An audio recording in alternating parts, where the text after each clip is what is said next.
नमस्कार, मैं हूं अमीश देवगन और हम मौजूद हैं कलकत्ता में, यानी कोलकाता में। और कोलकाता में आज हम बात करेंगे कि बंगाल का चुनाव किस ओर जा रहा है। गृह मंत्री अमित शाह यहां पर ताबड़तोड़ रैलियां कर रहे हैं। बीजेपी ने अपनी पूरी ताकत झोंकी हुई है। ममता बनर्जी कह रही है कि खेला हो बे। लेफ्ट और कांग्रेस भी अपनी तरफ से प्रयास कर रहे हैं। और आज हमारी इस चर्चा में भारतीय जनता पार्टी, टीएमसी और लेफ्ट तीनों मौजूद होंगे। तो एक संपूर्ण विश्लेषण करने की कोशिश करेंगे कि आखिरकार बंगाल का चुनाव कहां जा रहा है। शोर शराबा आज की इस बहस में नहीं होगा, यानी आज सीधी सीधी चर्चा होगी उन लोगों से जो आखिरकार चाहते हैं कि उनकी पार्टी की सरकार बंगाल में बने। मेरे साथ मौजूद है फुआद हलीम साहब, आपका स्वागत है सर इस चर्चा में। लेफ्ट के नेता हैं, आपका अभिनंदन है। मेरे साथ तौसिफ खान साहब हैं जो कि टीएमसी के हैं और अपनी बात को बेबाकी के साथ रखते हैं। मेरे साथ भारतीय जनता पार्टी के डॉक्टर संबित पात्रा हैं जो पिछले 1 महीने से कैंप करे हुए हैं बंगाल के अंदर। ऐसा लगता है कि सरकार बना के ही जाएंगे। और सबसे पहले फुआद साहब आपसे चर्चा को शुरू करते हैं। देखिए, टीएमसी और कांग्रेस, टीएमसी और बीजेपी जो है वो तो खूब आपस में, कोई कह रहा है खेला हो बे, कोई कह रहा है विकास हो बे। लेकिन मेरा सवाल आपसे फुआद भाई यही है, आपका क्या हो बे? राहुल बाबा तो आए ही नहीं है, राहुल जी तो आए ही नहीं है यहाँ पर। देखिए, हमारे चुनाव तो राहुल गांधी नहीं लड़ रहे हैं। हमारे चुनाव यहाँ के पार्टी के जो स्थानीय नेता है, जो कार्यकर्ता है, वो लड़ रहे हैं और संयुक्त मोर्चा के जो लीडरान है वो लड़ रहे हैं। तो पहली बात आपको ये समझनी पड़ेगी कि बंगाल के आवाम के सामने में जो अहम मुद्दा है वो अहम मुद्दा है नौकरी का, अहम मुद्दा है महंगाई का। और ये दोनों चीजों की जिम्मेदारी भारतीय जनता पार्टी और तृणमूल कांग्रेस को लेनी पड़ेगी। तो उन लोगों को नेता खोजने पड़ रहे हैं और हम लोग वोटर खोज रहे हैं। फर्क यहाँ पर है। अच्छा, वोटर खोज रहे हैं आपको? जी, वोटर खोज रहे हैं। और वोटर ये कह रही है कि भारतीय जनता पार्टी ने 8 साल के कुशासन में किसी को नौकरी नहीं दी, मतलब पश्चिम बंगाल में, और 10 साल का कुशासन में तृणमूल कांग्रेस ने नहीं दी। ये है वोटर का जो आप चाहते नहीं है, रहनी बात। लेफ्ट चाहता नहीं है कि राहुल जी यहाँ पे आके प्रचार करें, ऐसा है? देखिए, आपको तो लग रहा है सवाल तो पूरा राहुल गांधी केंद्रित है। आप तो आवाम के मुद्दों को तो चर्चा ही में नहीं लाना चाह रहे। अभी तो चर्चा शुरू है। आवाम को थोड़ा महत्व दीजिए। आवाम के बाद आवाम जो चाह रही है उसके बाद अब क्या लगता है, आवाम के पास नौकरी का मुद्दा नहीं है, महंगाई का मुद्दा नहीं, सभी मुद्दे हैं, सभी की बात करेंगे। तो लेफ्ट का मुद्दा आवाम का मुद्दा है और आवाम कह रही है कि पश्चिम बंगाल में रेल का नौकरी, जैसे मोदी ने बंद कर दिया, बैंक का नौकरी बंद कर दिया उन्होंने, बाकी सब जो पब्लिक सेक्टर यूनिट, आप कह रहे हैं आपका मुद्दा नौकरी रहेगा? हमारा मुद्दा अहम वही नौकरी और महंगाई रहेगा। और फिरका परस्ती का जो पर्दा का पीछे में ये जो चोली दामन का खेल कर रहे हैं ममता बनर्जी और नरेंद्र मोदी, इसको बंद करना पड़ेगा यहाँ। अच्छा, मैं फिर आपसे पूछता हूँ, राहुल जी के सवाल पर आप बच रहे हैं या आप इससे बच रहे हैं कि राहुल जी यहाँ आए नहीं?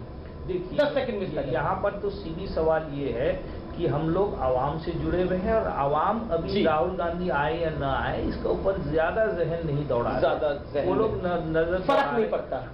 वो कह रहे हैं कि अपना जो खामियाजा है उसको छिपाने के लिए ममता बनर्जी और नरेंद्र मोदी ज्यादा घूम रहे हैं और आवाम का मुद्दा को वो लोग सामने नहीं लाना चाह रहे। जी, मैं आखिर में आप सबसे आपकी सीटें भी पूछूंगा, लेकिन संबित मैं अब आपके पास आता हूं।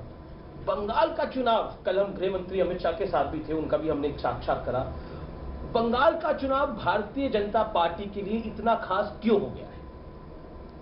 देखिए अमीश भाई, पहली बात तो है कि आपको धन्यवाद, आज आप एक डिस्कशन करा रहे हैं, कहीं ना कहीं तू में नहीं हो रही है। आपका प्रश्न कि बंगाल का चुनाव ये महत्वपूर्ण क्यों है बीजेपी के लिए? मैं तो बोल रहा हूँ बीजेपी के लिए कौन सा चुनाव महत्वपूर्ण नहीं है। आपको याद होगा चंद महीनों पहले जब हैदराबाद में म्युनिसिपल काउंसिल के चुनाव हो रहे थे, उस समय आपने पूछा था कि बीजेपी के लिए एक म्युनिसिपल कॉर्पोरेशन का चुनाव महत्वपूर्ण क्यों है। गुजरात के अंदर भी आपने देखा निकाय चुनाव के रिजल्ट आए, वो भी हम अच्छी तरह से कैंपेनिंग कर रहे थे, जीतने के लिए लड़ रहे थे। जब से आपने देखा होगा 2014 के बाद भारतीय राजनीति का एक बहुत बड़ा पैराडिम शिफ्ट हुआ है और भारतीय जनता पार्टी स्पष्ट रूप से मानती है कि हर चुनाव महत्वपूर्ण होता है, हर चुनाव चुनौती होता है और शिद्दत के साथ, पूरे मेहनत के साथ हर चुनाव को लड़ना चाहिए। देखिए, राहुल गांधी आए नहीं आए ये मेरा विषय नहीं है, ये उनके पार्टी का विषय है, किससे वो कैंपेनिंग करवाना चाहते हैं नहीं करवाना चाहते हैं। मगर मैं अपने नेताओं के रूटीन को व्यक्तिगत रूप से देख रहा हूं। मैं देख रहा हूं कि अमित शाह यहां आते हैं तो रात 4 बजे तक बैठक करते हैं, सुबह 6 बजे उठकर वो अपनी दूसरी बैठक के लिए या रैली के लिए निकलते हैं। मैं आदरणीय नड्डा जी को देखता हूं बतौर अध्यक्ष, वो रात भर यहां जाग करके पार्टी की स्ट्रेटेजी बनाते हैं। मुझे क्या प्रेरणा मिलेगा? जब मेरे नेता हर चुनाव में इतनी मेहनत कर रहे हैं तो हम भी मेहनत करेंगे। इसलिए बड़े नेताओं का काम मेहनत करना होता है। मैं राउंड बाय राउंड आऊंगा, तुष्टिकरण और फिरका परस्ती की भी बात करी। उसकी भी बात करूंगा। लेकिन तौसीफ जी, सवाल आपसे सबसे बड़ा यह है कि 10 साल का आपका शासन है और 10 साल के शासन के बाद भी ममता बनर्जी कह रही हैं कि खेला हो गई, यानी उनको विश्वास नहीं है अपनी जीत को लेकर, या उनको लग रहा है कि भारतीय जनता पार्टी जिस तरह की पॉलिटिकल लड़ाई यहां पर लड़ रही है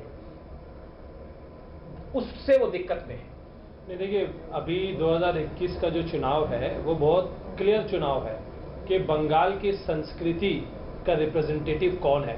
बंगाल की संस्कृति का रिप्रेजेंटेटिव 6 टाइम्स एमपी रह चुकी हैं, 2 दफा चीफ मिनिस्टर रह चुके हैं। ममता बनर्जी आवाम को कह रही, जनता को कह रही है कि मैं आपके संस्कृति के रिप्रेजेंटेटिव हूं। और दूसरी तरफ भाजपा है, भाजपा का ट्रैक रिकॉर्ड देख लीजिए कि महिलाएं सुरक्षित नहीं है, आपने इकोनॉमी का सत्यानाश कर दिया, आपने एयरपोर्ट बेच दिया, आपने रेलवे बेच दिया।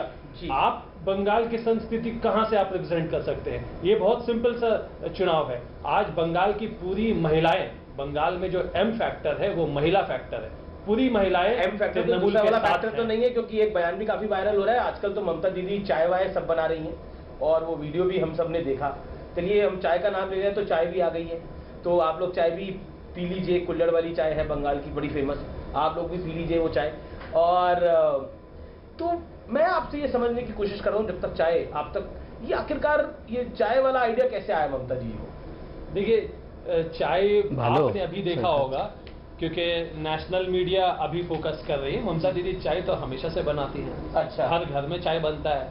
चाय हम बनाते हैं, इस बात को मार्केटिंग करके बेचना, और किसी ने नहीं देखा। नरेंद्र मोदी ने ये बेचा अपने आप को कि भाई मैं चाय बनाया करता था। कहां बनाया करते थे, कब बनाया करते थे, किसी ने नहीं जाना। ठीक उसी तरीके से जिस तरीके से उन्होंने वादा कर दिया, जुमलाबाजी कर दिया कि हम 15 लाख रुपए देंगे। अच्छा, तो ममता दीदी का ये चाय वाला आइडिया नरेंद्र मोदी जी की वजह से आया? नहीं, चाय किस वजह से आया? मतलब अब सब मुझे समझाएं, जरा व्यूअर्स को भी समझाएं। जैसे देखिए, अभी ममता दीदी ने चाय बनाया, आप इंस्पायर्ड हो गए, आप भी हमें चाय पिला रहे, बहुत अच्छी बात है। बंगाल में आइए, चाय पीजिए, चाय पे चर्चा कीजिए। चाय किसी पार्टी का नहीं होता, ना बीजेपी का होता है, ना तृणमूल का होता है, ना किसी का होता है, ये सबके लिए है। यही बात तो समझाया जा रहा है। अब तो टीएमसी भी चाय पे चर्चा करना चाह रही है। देखिए, 2014-2019 में बीजेपी चाय पे चर्चा करती थी। देखिए, चाय बागान का जो मजदूरों का जो अभी सूरत हाल है, उनको जो दैनिक जो उनका जो मुआवजा मिलना था, वो भारतीय जनता पार्टी ने जिस तरीके से उनके साथ प्रताड़ना की और जिस तरीके से तृणमूल ने प्रताड़ना की, आपको याद होगा कि पिछले चुनाव में तृणमूल कांग्रेस ने कहा था कि चाय बागान का अधिग्रहण करेगी राज्य सरकार, वो पूरा वादा झूठ था। उसके बाद 2019 के सामने आकर के भारतीय जनता पार्टी ने कहा कि चाय बागान का अधिग्रहण केंद्र सरकार करेगी, वो भी झूठा वादा निकला। और चाय बागानों का ये हाल है कि वहाँ मजदूरों को रोजी रोटी करने का उन्हें मौका नहीं मिला, वो यहाँ से पलायन कर रहे हैं। संबित पात्रा, आपको, आपकी पार्टी को अपना बड़ा मुकाबला लेफ्ट से दिखाई देता है या टीएमसी से दिखाई देता है? किससे मुकाबला हो रहा है, आपका ये प्रश्न था। उसमें ओपिनियन पोल वही उत्तर ले लीजिए, किससे मुकाबला हो रहा है। मुझे कहते हुए कष्ट हो रहा है कि कांग्रेस पार्टी और कम्युनिस्ट पार्टी, जिनका इतिहास इतना लंबा था, आज कहीं ना कहीं वो इतिहास के गर्त में जाते हुए दिख रहे हैं इन ओपिनियन पोलों में। कांग्रेस पार्टी तो कहीं नहीं है, ना 3 में ना 13 में है। और देखिए, कम्युनिस्ट पार्टी ने 34 वर्षों तक यहां शासन किया, कांग्रेस पार्टी ने उससे पहले शासन किया, ममता जी ने 10 वर्षों तक शासन किया। बंगाल की संस्कृति को किसने बचाया? बंगाल आज गरीबी के गर्त पे क्यों है? संस्कृति क्या होता है बंगाल का? बंगाल के लोगों को, बंगाल के किसानों को किसान सम्मान निधि नहीं मिलना, क्या ये बंगाल की संस्कृति है? जय श्री राम क्या बंगाल की संस्कृति का हिस्सा है? क्यों नहीं है? जय श्री राम भारत की मिट्टी का मूल, किसी धर्म का ये किसी धर्म का कॉल नहीं है, किसी धर्म का ये जयकारा नहीं है। जय श्री राम मेरा भी उतना ही है जितना मेरे तौसीफ भाई का है, जितने मेरे फुआद भाई का है, जितना अमीश देवगन का है। जब पॉलिटिकल रैली में जय श्री राम का नारा लगता है तो ममता दीदी इतनी परेशान क्यों हो जाती है? अब तो वो भी चंडी पाठ, दुर्गा पाठ आप ही कहते थे, आपने मेरे कार्यक्रमों में कई बारी का आर पार और टक्कर के अंदर की अमीश भाई, धर्म का राजनीति में कोई स्थान नहीं है, धार्मिक नारे नहीं होने चाहिए। लेकिन चुनावी रैली में चंडी पाठ और दुर्गा पाठ करे जा रहे हैं, किसलिए करे जा रहे हैं? और वो चुनाव की बेला पे। देखिए, बंगाल की संस्कृति क्या, मैं आपको बताता हूँ। उन्होंने कॉन्क्लेव में, मीडिया के चैनल के कॉन्क्लेव में कहा था कि ये दुर्गा माँ कहाँ से आ गई। श्री राम का तो एंसेस्टर्स का पूरा रिकॉर्ड है, दुर्गा माँ के एंसेस्टर्स का रिकॉर्ड नहीं है। ये बंगाल की संस्कृति नहीं है। आप भगवानों में कंपटीशन कर देना, महिलाओं का अपमान कर देना, यह बंगाल की संस्कृति में नहीं है। आप सारे भगवान समान होते हैं, सबका आदर किया जाता है, लेकिन अब भगवान को नाम पे मार्केटिंग करना, उनको बेचना इस तरीके से क्या, ताकि आपको राजनीति में आपको उठाया जाए। चंडी पाठ दुर्गा पाठ क्या था? मार्केटिंग था, चुनावी गिमिक था, क्या था? चंडी पाठ और दुर्गा पाठ क्या था, ये बता दीजिए। चंडी पाठ, जब चंडी पाठ ममता अमित शाह ने नहीं करा चंडी पाठ, नरेंद्र मोदी ने तो नहीं करा, ममता बनर्जी ने करा चंडी पाठ और दुर्गा पाठ क्या था? ममता बनर्जी जब चंडी पाठ पढ़ी थी तो उन्होंने बताया था कि मैं एक हिंदू ब्राह्मण हूँ और तुम मुझे हिंदुत्व मत सिखाओ। गुजरात में राहुल गांधी ने भी यही करा था, जब आप लोगों ने विरोध करा था। राहुल गांधी ने बोला, सर एक सेकंड, राहुल गांधी ने जब बोला, उनके जो प्रवक्ता ने बोला, मीडिया इंचार्ज ने बोला कि ये जनेऊधारी ब्राह्मण है, और आप लोगों ने बोला ये देखिए राजनीति में क्या हो रहा है, कांग्रेस का भी वही हाल है। तो फिर अब ममता बनर्जी को बताने की जरूरत पड़ रही है कि वो ब्राह्मण है? नहीं, उसको किस दायरे में ममता बनर्जी को बताने की ये जरूरत है कि किसी भगवान का कॉन्ट्रैक्ट नहीं मिला है बीजेपी को। अगर कॉन्ट्रैक्ट मिला है तो कॉन्ट्रैक्ट दिखाइए। बीजेपी रॉन्ग नंबर है, यही वो बता रही है लोगों को, जनता को, कि इनके पास में किसी भगवान का कॉन्ट्रैक्ट नहीं है। आप ये धर्म सिखाने वाले नहीं है, पॉलिटिकल पार्टी है न रिलीजियस ऑर्गेनाइजेशन है, क्या है ये? ठीक है, संबित फिरका परस्ती की बात फुआद साहब ने भी करी, और अभी इन्होंने बोला कि आपके पास कोई कॉपीराइट नहीं है जय श्री राम का या फिर किसी भी भगवान का, कॉन्ट्रैक्ट नहीं है, इन्होंने तो उस शब्द का इस्तेमाल किया। क्या कहना चाहते हैं? देखिए अमीश भाई, आप चाहते हैं कि ये डिस्कशन एक सार्थक डिस्कशन हो, मैं थोड़ा सा दिल की बात कर लूं, बिल्कुल बेरोक टोक कुछ सच्चाई बता दूं। जी, मैं लगभग 1 महीने से कलकत्ता में हूं और मैं घूम रहा हूं।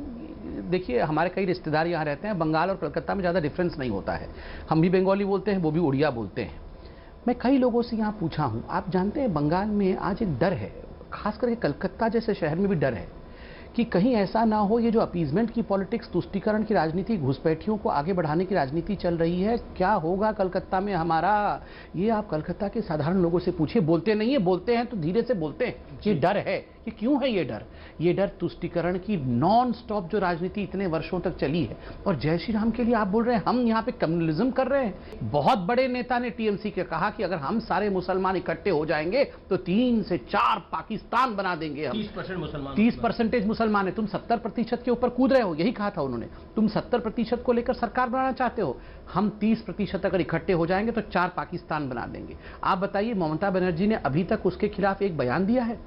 लेफ्ट ने अभी तक कहा है कि यह निंदनीय है? नहीं, जय श्री राम तो निंदनीय है, 4 पाकिस्तान वाह वंदनीय है। ये क्यों है भैया? और हम सीना ठोक के कहते हैं भाई साहब, बिल्कुल ठोक के कहते हैं, तुष्टीकरण होबे ना, चौलबे ना, ये तुष्टीकरण की राजनीति होगी नहीं। सबका साथ सबका विकास, सबका साथ सबका विकास। आपने भी फिरका परस्ती की बात करी थी, बीजेपी कहती है कि हम सबका साथ सबका विकास, और प्रधानमंत्री का भी नारा है सबका साथ सबका विकास और सबका विश्वास। क्या आपको लगता है जो टीएमसी के नेता का बयान आया, और जिस बयान को लेकर अमित शाह ने भी कल हमारे इंटरव्यू साक्षात्कार में उस विषय पर बोला, धर्मेंद्र प्रधान ने भी आज रिएक्ट करा, अभी संबित पात्रा भी बोल रहे हैं, क्या कहना चाहते हैं? 30% मुसलमान जो है वो 4 पाकिस्तान क्रिएट कर सकते हैं? क्या आपको लगता है राजनीति में वो चीज? तो स्पष्ट तरीके से हमने खंडन की, इमीडिएटली हमने खंडन किया कि पाकिस्तान का मामला ये भारतीय जनता पार्टी को मजबूत करने के लिए तृणमूल के अंदर में एक हिस्सा काम कर रही है, और ये मिली भगत है, इसमें कोई 2 राय नहीं है। माने भारतीय जनता पार्टी ईडी और सीबीआई के फाइल रात को 4 बजे तक अमित शाह देखते हैं और देखते किसका किसका नाम है, और जिनका जिनका नाम तृणमूल कांग्रेस के ईडी और सीबीआई फाइल में, उनको बुलाते हैं और कहते हैं भारतीय जनता पार्टी में आप जुड़ जाए। इस तरीके से इतिहास रहा है भारतीय जनता पार्टी और तृणमूल कांग्रेस के। ये कहते हैं पूजा पाठ में नौकरी की बात होनी चाहिए, और इन्होंने केंद्रीय गृह मंत्री पर भी आरोप लगाया। मैं जवाब देता हूँ। पहली बात तो है वही परीक्षा, जो परीक्षार्थी या विद्यार्थी मंदिरों में, मस्जिदों में जाके पूजा पाठ, नमाज इत्यादि करता है, जो एग्जामिनेशन में बैठता है। जो विद्यार्थी एग्जामिनेशन में बैठता ही नहीं है, उसको कुछ करने की आवश्यकता नहीं है। आप जानते हैं कौन सा विद्यार्थी? एक विद्यार्थी है जो अभी तक आया ही नहीं है स्कूल में, वो है बाहर। खैर उसके बारे में मैं नहीं बोलता। अब एक बहुत महत्वपूर्ण विषय जो फुआद भाई ने उठाया, मैं उसका जवाब देता हूँ। इन्होंने कहा कि हम 90% जो भागे हुए लोग टीएमसी के हैं वो हमारे पार्टी में है, और हम कैसे गठबंधन लेके चल रहे हैं। इसको ध्यान से सुनिएगा, मैं तो कम जानता हूं, मगर आप दोनों से पूछिए, दोनों यहाँ के मूल व्यक्ति हैं, यहाँ की राजनीति को समझते हैं। 75 के आसपास, 1975 के समय एक साइनबारी मर्डर केस हुआ था। आप जानते हैं कम्युनिस्ट लोगों ने घुस करके एक घर में, यहाँ पर साइनबारी में, 2 भाइयों को जो कांग्रेसी थे उनकी हत्या की थी, और उनके खून से चावल बनाया गया था। उस बिरयानी को माँ को, उनकी बूढ़ी माँ को खिलाया गया था। वो बूढ़ी माँ पागल हो गई, अपने बच्चों के खून से और मांस से कोई बिरयानी खा सकता है? उसको खिलाया गया, कम्युनिस्टों ने खिलाया था। आज वही कम्युनिस्ट पार्टी और कांग्रेस पार्टी एक होकर दोनों किस हाशिए पे है सोचिए। जहां बिरयानी, बेटे के मांस की बिरयानी मां को खिलाई जा रही थी, वही 2 पार्टी आज एक हुए हैं। वो हमें नैतिकता बता रहे हैं। अब मैं तो आसिफ आपका रुख करता हूँ, फिर मैं आऊंगा आपके पास। तो आसिफ, ये जो 30% पर आप लोगों का फोकस है, 30% आईएसएफ आ गया, ओवैसी आ गया, तो आपने बोला ये बीजेपी को फायदा पहुंचाने के लिए आया, यानी आप भी मान लें कि उस 30% में आईएसएफ का एक हिस्सा, मैं कॉपी पे लिख के बताता हूं, आईएसएफ का एक हिस्सा होगा, कुछ हिस्सा ओवैसी साहब का होगा, तो आपका कब हो जाएगा हिस्सा, यही बात है? ऐसा कोई डेटा नहीं है जो बताता हो कि धर्म के नाम पे बंगाल में कभी भी वोटिंग हुआ हो, ऐसा कोई डेटा नहीं है। और यही एक मिसरीडिंग है बीजेपी का, क्योंकि बीजेपी सिर्फ 70% पे फोकस कर रही है। अब बीजेपी क्या कर रही है? मेरा डायरेक्ट सवाल आपसे, बीजेपी को इससे आउट रखिए, जब ओवैसी लड़ रहे थे तब लेफ्ट ने कुछ ज्यादा, उन्होंने बोला उनका हक है चुनाव लड़ने का, लेकिन सबसे ज्यादा परेशानी टीएमसी की थी। टीएमसी बार बार कह रही थी ये बीजेपी को मदद करने के लिए आ रहे हैं यहाँ पर, मतलब वो उनकी नजर भी उस 30% वोट बैंक पे थी, आपकी नजर भी यानी उस 30% वोट बैंक पे थी ना। देखिए ओवैसी साहब आए, आईएसएफ आया इनके साथ, आईएसएफ अब फुरफुरा शरीफ लड़ रहा है इनके साथ, तब आपने ये बोला कि देखिए फुरफुरा शरीफ आ रहा है, अब ये फिर मदद हो जाएगी, हमारा पूरा वोट बैंक तोड़ने की कोशिश है। वो वोट बैंक कौन सा है? फुरफुरा शरीफ वाला वोट बैंक, कट्टरपंथी वोट बैंक जो है वो 100% वोट बैंक है जिसपे टारगेट किया हुआ है तृणमूल का। आप देखिए बीजेपी 70% में जो फोकस रखती है तो वो क्या करती है, अभी मेरे संबित पात्रा जी कह रहे थे कि डर है, बंगालियों में डर है, बंगाली डरे हुए हैं। ये तो बंगालियों की तौहीन कर रहे हैं, उनका इंसल्ट कर रहे हैं। ब्रिटिश साम्राज्य के बड़े बड़े यहाँ पे लोग आए, उस टाइम में बंगाली कभी नहीं डरा, आज बीजेपी से डर जाएगा? आप बंगाली अस्मिता के खिलाफ है, यह आप पे आरोप है, और आउटसाइडर वर्सेस इनसाइडर। ये आप पहली बात बताइए, हम बंगाली अस्मिता के खिलाफ कैसे हो सकते हैं? नंबर 1, श्यामा प्रसाद मुखर्जी हमारे फाउंडर हैं। नंबर 2, आप मुझे दिखा दीजिए 294 सीट में से भारतीय जनता पार्टी ने मध्य प्रदेश से बुलाकर, उत्तर प्रदेश, बिहार से, गुजरात से, उड़ीसा से बुलाकर के लोगों को टिकट दिया है क्या? हमारे बंगाली बंधुओं लड़वाने वाले नहीं, क्यों नहीं आएंगे? हम ऑल इंडिया पार्टी है, आपके पास चुनाव लड़ाने वाले नहीं है तो क्या ये हमारी गलती है? भैया हम ऑल इंडिया पार्टी है, India is an integrated country. ये कहाँ के, ये संविधान के रक्षक बनते हैं और फिर कहते हैं कि दूसरे स्टेट के लोग हमारे स्टेट में। अरे सब स्टेट के लोग सब स्टेट में। इसका प्रेशर तो था, समित प्रधानमंत्री को भी बोलना पड़ा कि जनगण मन कोई बात की बात उनको बोलनी पड़ी। देखिए जिनके पास एजेंडा नहीं होता है, एक बात याद रखिए, जिनके पास एजेंडा नहीं होता है वही बाहरी भित्ति। मैं कह रहा हूँ उसका आउटसाइडर का दबाव है आपकी पार्टी की। कोई दबाव नहीं है जी, मैंने आपको एक चैलेंज दिया ना 294। प्राइम मिनिस्टर ने बोला कि ये कितनी गलत एजेंडा चलाई जा रही है कि ये देश एक है, इस देश को हम विभाजित नहीं कर सकते। सुभाष चंद्र बोस जब ऑल इंडिया कांग्रेस के अध्यक्ष बने तो क्या सुभाष चंद्र बोस एक बाहरी व्यक्ति थे पूरे हिंदुस्तान के? बिल्कुल नहीं। जब प्रणब दा राष्ट्रपति बने पूरे हिंदुस्तान के तो वो पूरे हिंदुस्तान के राष्ट्रपति थे जी, वो केवल बंगाल के राष्ट्रपति नहीं थे, वो सबके थे। पुत्र की ये बात करते हैं तो चीफ मिनिस्टरियल कैंडिडेट डिक्लेयर क्यों नहीं करते? चलिए, हर एक व्यक्ति इनके पार्टी में चीफ मिनिस्टर का कैंडिडेट है, ऐसा क्यों है? आप डिक्लेयर कर दीजिए, कुछ एक बंदे को डिक्लेयर कर दीजिए। आप डिवाइडेड हाउस क्यों रखे हुए आप? ठीक। नंबर 1, ये 294 जो हमारे कॉन्टेस्टेंट हैं उनके अंदर से कोई मुख्यमंत्री बनेगा, और बार बार हमारी पार्टी ने कहा कोई नॉन बंगाली तो नहीं बन जाएगा ना, माटी का पुत्र ही, धरती पुत्र ही चीफ मिनिस्टर बनेगा ना। आप याद करिए उत्तर प्रदेश में यही लोग चिल्ला के हमसे पूछते थे कि कैसे आपके बहुमत आ सकती है, आपने तो मुख्यमंत्री का चेहरा ही घोषित नहीं किया। देखिए मायावती कितनी बड़ी हैं, देखिए यहाँ पर अखिलेश जी कितने बड़े हैं, आपका कौन है? उस समय हम ऐसे टॉन्ट करते थे, 325 सीट्स आए। यहाँ हरियाणा में इसी प्रकार टॉन्ट करते थे, बाकी महाराष्ट्र में इसी प्रकार टॉन्ट करते थे। आज यहाँ टॉन्ट कर रहे हैं कि बताओ तुम्हारा मुख्यमंत्री कौन होगा। मई 2 इंतजार करें ना, 2 मई के बाद मुख्यमंत्री भी हम ही देंगे ना। बिल्कुल आखिरी दौर है और मैं चाहता हूं कि ये चर्चा बहुत अच्छी रही, लेकिन अब चलते चलते जरा सीटों का भी आप एक आंकलन अगर देंगे तो बेहतर है। फुआद साहब, कितनी सीटें आपको लगता है कि आपका गठबंधन नजर आ रहा है? मोर्चा को तकरीबन 170 से 190 सीटें। आप टीएमसी का आकलन क्या है, उनको क्या लगता है कि इस बार कितनी सीटें? देखिए पिछले 3 इलेक्शन से मुसलसल तृणमूल का वोटिंग परसेंटेज 40 के ऊपर रहा है। 2019 में तो वो 42 से और बढ़ गया था, 2% और बढ़ गया था। अभी लगभग 200 से ऊपर सीट आने वाले हैं तृणमूल के, 200 से ऊपर आने वाले हैं। समझता देखिए जब चर्चा शुरू हुआ था तो ये चाय पे चर्चा करना चाहते थे, अब हमारा स्लोगन एक बार 200 पार वो भी अब लेना चाहते हैं। खैर 200 पार किसका आ रहा है ये आप जानते हैं अच्छी तरह से। और एक बंगाल में एक बहुत बड़ी बात है, जब से टीएमसी का शासन चल रहा है उससे पहले कम्युनिस्ट शासन था, यहाँ पर लोग अपने जो भी मत है उसको छाती के बहुत नज़दीक रखते हैं, उसको व्यक्त करने से डरते हैं क्योंकि उनको लगता है पॉलिटिकल वायलेंस हो सकता है। उसके बावजूद आप ओपिनियन पोल में जो रुझान देख रहे हैं, अब की बार 200 पार होना तय। जी बहुत बहुत शुक्रिया, आप तमाम लोग हमारे साथ जुड़े, इस चर्चा में आपने भाग लिया। तो ये थी आज की मुलाकात, आज की चर्चा कोलकाता से जहां पर हमने हर विषय पे बात करी। मुझे लगता है बंगाल चुनाव के हर विषय पर सबसे बारीक चर्चा हुई। इन सबके लिए इसके लिए मैं आप तीनों मेहमानों का हार्दिक शुक्रिया अदा करना चाहता हूं। Thank you so much, pleasure having you all. फिलहाल इतना ही, नमस्कार। नमस्कार, आप देख रहे हैं न्यूज़ 18 इंडिया, मैं हूं